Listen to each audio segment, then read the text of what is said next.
श्री महाप्रज्ञ गुरवे नमः। जिसके सांसों में रहता है शाश्वत शांति का स्पंदन, उस महाप्रज्ञ को वंदन, उस महाप्रज्ञ को वंदन। सत्य अहिंसा अनेकांत को अर्पित जिसका तन मन, उस महाप्रज्ञ को वंदन, उस महाप्रज्ञ को वंदन। जिसके सांसों में रहता है शाश्वत शांति का स्पंदन, उस महाप्रज्ञ को वंदन, उस महाप्रज्ञ को वंदन।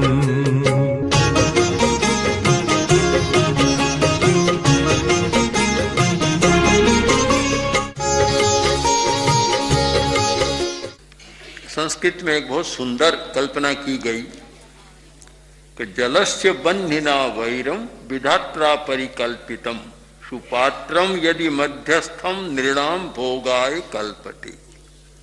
पानी और अग्नि में बैर है, अग्नि जल रही है, पानी डालो अग्नि बुझ जाएगी। और ये स्वाभाविक बैर है, पता नहीं कब से ये बैर विरोध चल रहा है। कुछ बैरों को तो पता चलता है कि अमुक दिन से इनमें बैर हो गया, विरोध हो गया, पर पानी और अग्नि में बैर कब से है? विधात्रा परिकल्पितम, पता ही नहीं कब से किसने किया है। किंतु सुपात्रम यदि मध्यस्थम, बीच में अच्छा पात्र रख दो, पानी गर्म हो जाएगा, काम उपयोगी बन जाएगा। नीचे अग्नि है, ऊपर पानी और बीच में है पात्र। पात्र पानी से भरा हुआ है, तो सुपात्र बीच में आ गया, न अग्नि बुझेगी न पानी खराब होगा और पानी गर्म उपयोगी बन जाएगा। इन सर्दी के दिनों में तो और ज्यादा उपयोगी बन जाएगा। सुपात्र की जरूरत है, बहुत आवश्यकता है सुपात्र की। नंदी चूर्णी का अध्ययन करते समय एक बहुत सुंदर बात हमारे सामने आई कि नाम्भो भी रर्थिता मेति, नाम्भो भी नैव पूर्यते, आत्मा तो पात्रताम नेय स्वयमायांति संपद है। सब लोग चाहते हैं संपदा मिले, धन मिले, पदार्थ मिले, यश मिले, सफलता मिले, सारी संपत्तियों के जितने प्रकार हैं सब लोग चाहते हैं। आचार्य ने एक दूरदर्शिता के साथ एक सूत्र दिया कि कामना मत करो, पात्र बनो, योग्य बनो। आत्मा को पात्र बनाए, योग्यता हमारी बढ़े। यह सूत्र सबके लिए, साधु साधियों के लिए भी बड़ा महत्वपूर्ण सूत्र है कि पात्र बनाओ, पात्र बनो, आत्मा को पात्र बनाओ, योग्यता का अर्जन करो। अगर योग्यता है तो जो कुछ होना है अपने आप आ जाएगा, हर पात्र भर जाएगा। और पात्रता बनाए बिना आकांक्षा करो तो तनाव पैदा होगा, सफलता नहीं मिलेगी, कुछ होगा भी नहीं। हम पात्र बने, योग्यता का अर्जन करें। और योग्यता का विकास कैसे होता है यह भी हमें जान लेना चाहिए। योग्यता दो प्रकार की होती है। काव्यानुशासन, संस्कृत का एक काव्यानुशासन की परंपरा चली है। तो काव्यानुशासन में प्रतिभा के दो प्रकार किए गए, नैसर्गिकी और आधिगमिकी। एक नैसर्गिक प्रतिभा होती है, कुछ व्यक्ति नैसर्गिक प्रतिभा वाले होते हैं, उन्हें अभ्यास नहीं करना होता, सीखना नहीं पड़ता, सहज ही कुछ निकलता है। और दूसरे लोग जिनमें नैसर्गिक प्रतिभा नहीं होती, स्वाभाविक नहीं है, उन्हें प्रयत्न पूर्वक कुछ प्राप्त करना होता है।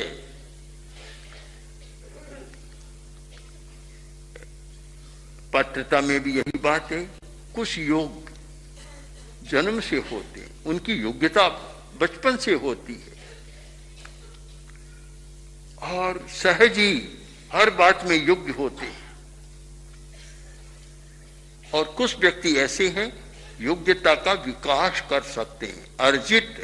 अर्जित आदत, एक आदत और एक अर्जित, मनोविज्ञान की भाषा में अर्जित आदत होती है। हम आदत का अर्जन भी कर सकते हैं, स्वभाव का निर्माण भी कर सकते हैं।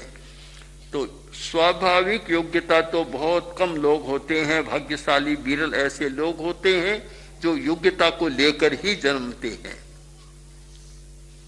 अगर आप उदाहरण चाहें तो आचार्य तुलसी का ले, योग्यता को लेकर ही जन्मे थे। 16 वर्ष के तो अध्यापक बन गए, शिक्षक बन गए।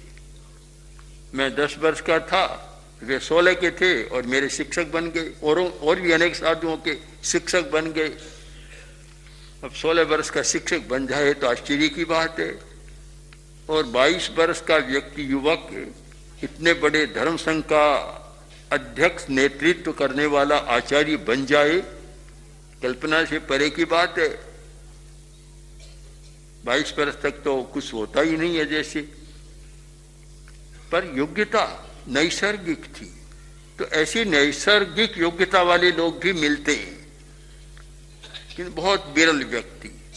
किंतु योग्यता अर्जित भी की जाती है, अपने श्रम के द्वारा, अपने पुरुषार्थ के द्वारा योग्यता का अर्जन होता है। और वह व्यक्ति योग्यता अर्जित कर सकता है, उसकी सबसे बड़ी कसौटी है कि जो खटखट को सहन कर सके, आने वाली कठिनाइयों को झेल सके, आने वाली समस्याओं से जूझ सके। जो थोड़ी सी कठिनाई आने पर डर जाता है, भाग जाता है, पलायन कर जाता है, वह योग्यता का अर्जन नहीं कर सकता। ठाकुर साहब जा रहे थे घुड़सवार, और घोड़े को पानी पिलाना था। कुआं दिखा, कुएं की ओर मुड़े। कुआं मारवाड़ का कुआं था, जो अरघट घड़ी का कुआं होता है। अरघट की घड़माल चलती है, पानी निकलता, एक घड़ी आती है, पानी निकलता है, खाली होती है, चक्राकार घड़ियां घूमती रहती है। अरघट का कुआं था, पास में गए तो वह उसकी आवाज होती है, घोड़ा चमक गया। ठाकुर बोला, ओ कुएं वाला, इस खटखट को बंद कर। अब ठाकुर का रौबदार आदेश था, रौबदार चेहरा था, देखा कि गर्जना के साथ कह रहा है, उसने बंद कर दिया। बंद किया और पानी आना बंद हो गया। जब ठाकुर बोला, अरे मूर्ख है, मैंने ये कब कहा पानी बंद कर दे, मैंने कहा था खटखट बंद कर दे। तो बोले, ठाकुर साहब आप जानते नहीं है, खटखट है तो पानी आएगा, खटखट नहीं है तो पानी भी नहीं आएगा। पानी कहां से आएगा फिर? जो खटखट से डरता है वह पानी पी नहीं सकता, पानी निकलता भी नहीं है। हमारी दुनिया ऐसी है कि खटखट की आवाज तो आती रहेगी। हमने रास्ते में कई बार देखा कि यात्री ठहरते हैं, प्रकाश होता है, जनरेटर चलाते हैं, प्रकाश होता है। कई बार बड़ी समस्या होती है कि आवाज हमारे तक पहुंच रही है, तो आवाज क्यों? आवाज नहीं है तो जनरेटर चलेगा नहीं, प्रकाश नहीं होगा, आवाज है तो प्रकाश हो जाएगा। सारी दुनिया की हर समस्या को हम देखें कि जहाँ खटखट है, आवाज है, कोलाहल है, हलचल है, वहाँ प्रकाश भी मिलता है, पानी भी मिलता है। और ये न हो तो नहीं हो सकता। तो जो व्यक्ति खटखट से डर जाते हैं, आवाज से डर जाते हैं, उनको न पानी मिलता न प्रकाश मिलता। योग्यता का एक बड़ा सूत्र है, हम सहन करने की शक्ति का विकास करें और सह सकें। आज की समस्या यह है कि छोटा बच्चा भी सहन करना नहीं जानता। समाचार पत्र में हमने तो शीर्षक देखा, पहले शीर्षक बड़ा विचित्र था कि माँ ने डांटा और ट्रेन पकड़ ली, शीर्षक था समाचार पत्र। माँ ने किसी लड़की को डांट दिया और उसने ट्रेन पकड़ ली। आजकल तो भाग जाते हैं ऐसे। इतनी जहां असहिष्णुता होती है वहां योग्यता का विकास नहीं हो सकता। अगर योग्यता का विकास करना है तो उससे सबसे पहली कसौटी है सहन करना सीखो, सहिष्णु बनो। सहिष्णु आचार्य भिक्षु ने जो प्रशिक्षण दिया, अनुशासन का सूत्र दिया, उसका मूल आधार है सहिष्णुता। हमारी समणिया उदयपुर गई थी, समणी मल्ली प्रज्ञा और चैतन्य प्रज्ञा, दो समणियां उदयपुर गई थी। वहां एक दिगंबर समाज के आचार्य हैं कनक नंदी जी, और अच्छे विद्वान आचार्य हैं, और उनकी भी विज्ञान में बड़ी रुचि है, अध्यात्म और विज्ञान में काफी काम भी करते हैं। उनका आग्रह था, उन्होंने कॉन्फ्रेंस की और उसमें भाग लेने के लिए कहा, तो यहाँ से दो समणियों को भेजा गया। हमारे लिए आग्रह था, हमने कहा हम तो चतुर्मास में आ नहीं सकते, और चतुर्मास के बाद हमारी यात्रा का क्रम बन चुका, हम अब उदयपुर नहीं आ सकते। तो फिर दो समणियों को वहां भेजा गया। उनका चला, एक अच्छा वातावरण बना। तब आचार्य कनक नंदी जी ने कहा कि तेरा पंथ विकास कैसे कर रहा है, आप लोग कैसे तैयार हो रहे हैं, नई नई बातें, नए नए काम तेरा पंथ कैसे कर रहा है। तो उन्होंने कहा, उत्तर दिया कि हमारे यहाँ अनुशासन है, नेतृत्व है, तब ये सारा विकास हो रहा है। अनुशासन कब चलता है? पात्रता हो तब, सहन करने की शक्ति हो। सहन करने की शक्ति नहीं हो तो अनुशासन चल नहीं सकता। अनुशासन अपने आप नहीं चलता, सबसे पहले पात्र बनाओ, यानी अनुशासन को झेलने की क्षमता पैदा करो। जब अनुशासन को झेलने की क्षमता नहीं है, पात्रता नहीं है, तो आचार्य क्या करेंगे? पुलिस और फौज और सुरक्षा बल के जवान भी नहीं कर पाते, इतनी उच्छृंखलता और उद्दंडता और हिंसा है, रोक नहीं सकते। तो आचार्य के पास तो कुछ भी नहीं है, न तो कोई डंडा है, न कोई लाठी है, न कोई बम है, न कोई रिवॉल्वर है, कुछ भी नहीं है। कैसे करेंगे? आज समस्या, राष्ट्र की समस्या भी यही है कि पात्रता पैदा नहीं की जा रही है। व्यक्ति को पढ़ाया जाता है, बुद्धिमान बनाया जाता है, पर पात्र नहीं बनाया जाता। अच्छा है, मेरे सामने पात्र रख दिए, रखने वाली कन्याएं भी सोचे और प्रेरणा देने वाली साध्वियां भी सोचे, समणियां भी सोचे कि कोरे पात्र तो रख दिए, पर उनको पात्र बनाकर पात्र रखो, तब तो पात्र का मूल्य बढ़ेगा। और कोरे पात्र रख दिए तो क्या, प्रतीक तो अच्छा है कि सबको पात्र बनना है, पात्र योग्य बनना है। प्राचीन साहित्य में, प्राचीन समय में शिक्षा का क्षेत्र हो, चाहे परिवार का क्षेत्र हो, चाहे धर्म का क्षेत्र हो, इन तीन शब्दों पर बहुत विचार किया गया है। पात्र, अपात्र और कुपात्र। एक तो सुपात्र है, लोग कहते भी थे कि मेरा लड़का बड़ा सुपात्र है, पता नहीं आजकल कहते हैं कि नहीं कहते। पुराने लोग तो कहते थे कि मेरा लड़का बड़ा सुपात्र है, मेरी बहू बड़ी सुपात्र है, सास कहती कि मेरी बहू बड़ी सुपात्र है। अब आजकल ये चलता ही नहीं, मुझे पता नहीं, पुराना तो मैं सुना हुआ है, मैं जानता हूं। आजकल शायद इन शब्दों को भूल जाती होगी। और जिसमें योग्यता कम होती तो अपात्र, जो उद्दंड होता उसके लिए तो कुपात्र। तो इन तीन शब्दों पर भारतीय चिंतन में, साहित्य में बहुत विचार हुआ है। सुपात्र, अपात्र और कुपात्र। चाहे दान का प्रसंग है, चाहे और कोई प्रसंग है, चाहे विवाह शादी का प्रसंग है, कि देखो लड़की देखना, कोई सुपात्र हो तो देखना। पुरानी भाषा चलती थी, आज के मानदंड और बन गए होंगे। आज तो देखना रंग रूप में कैसी है, तो हो चाहे कैसी। एक लड़की क्या बहू हो गई थी, तो बाजार में जाकर बैठ जाती, मेरे पास बात आई, मैंने उसके घर वालों से पूछा, ससुर से पूछा कि लोग कहते हैं कि तुम्हारी बहू बाजार में जाकर बैठ जाती है, क्या है? कि हाँ होता तो है, करती है। क्यों? कि हमने रंग रूप देकर शादी कर ली, पर वह तो ऐसी क्रोधी है जब कोई गुस्सा आता है तो सीधी बाजार में जाकर बैठ जाए। अब रंग रूप क्या काम देगा? एक दिन बादशाह ने बीरबल से कहा, या भोजराजा ने किसी से कहा, पुरानी कहानी है, किसी से जोड़ दें। कहते हैं कि विक्रम, और उस समय की बात है, विक्रमादित्य की बात है, उसने कहा अपने अमात्य से, मंत्री से, प्रधानमंत्री से कि तुम में और तो बहुत विशेषताएं तो बहुत है, पर तुम्हारा रंग रूप अच्छा नहीं है, डील डोल अच्छा नहीं है। मौन रहे।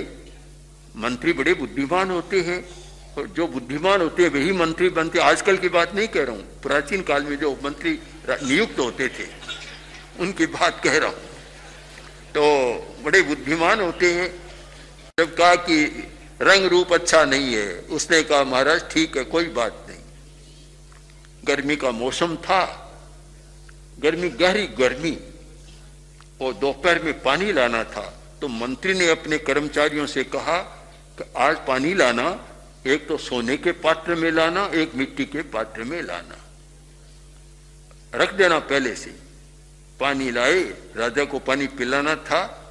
तो जैसे ही दोनों रखे तो मंत्री बोला, महाराज ये मिट्टी के पात्र से क्यों पानी पिलाते हैं आपको? इतने बड़े आप आदमी हैं, आपको तो सोने के पात्र से पानी पिलाना चाहिए। मैं आज पिलाऊंगा आपको। एक गिलास भरी, राजा को दी। राजा ने एक घूंट ली और डाल दिया कि इतना गर्म पानी गर्मी में लाए हो, कितनी मूर्खता की बात है, इतना गर्म पानी लाए हो। भूल हो गई महाराज, कोई बात नहीं। अब मिट्टी के पात्र से गिलास भरी और ठंडा पानी। राजा ने देखो कितना बढ़िया पानी है। कि महाराज सोने का पात्र आपको अच्छा नहीं लगा, ये मिट्टी का आपको अच्छा लगा। राजा भी चौंक गया, महाराज बाहर को मत देखो, भीतर को देखो। सोने का पात्र तो बहुत अच्छा है, पर भीतर को देखो कि इसमें ठंडक का गुण नहीं है। मिट्टी को देखो कि बहुत साधारण है, पर इसमें ठंडा बनाने की क्षमता है। कोरे रंग रूप को मत देखो, पात्रता को देखो, योग्यता को देखो। तो हम भी विचार करें कि इन पात्रों को भरें अपनी योग्यता के द्वारा, पात्र बने। और पात्र बन सकता है अपनी सहिष्णुता की पहली कसौटी। और बहुत कसौटियां हैं, पर पात्र बनने की पहली कसौटी है सहन करने की क्षमता का विकास। जो व्यक्ति सहन करने की क्षमता का विकास करता है वह तो पात्र बन जाता है।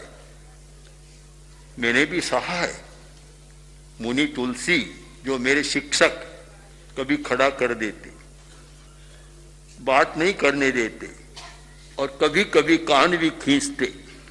मेरे कान बचपन में लाल होते थे, स्वभाव से ही लाल बहुत हो जाते थे, परंतु जब भी स्वभाव से ही लाल होते तो हमारे आसपास के साधु, बड़े साधु कहते हाँ आज तो तुलसी जी ने खींचा आएगा। तो मैंने सहन किया है।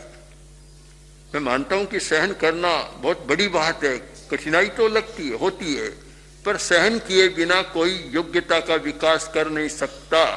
तो बस इस पात्र के आधार पर एक कल्पना करें कि हमें सुपात्र बनना है, और सुपात्र बनने के लिए सहन करने की शक्ति का विकास करना है। ओम अर्थ। आचार्य महाप्रज्ञ 20वीं 21वीं सदी के अतुलनीय दार्शनिक, अद्वितीय विचारक, विलक्षण साहित्यकार, अद्भुत प्रवचनकार तथा जन उद्धारक थे।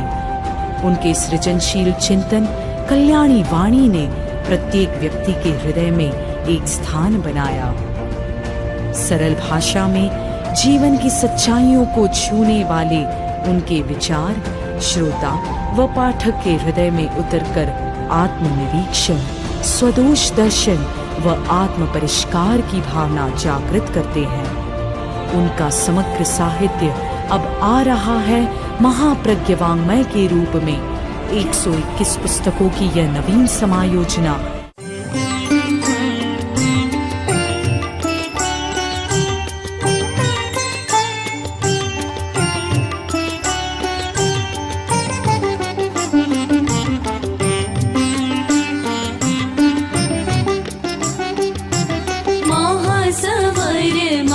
महाप्रज्ञ गुरुवै अर्घ्य आस्था काय चढ़ा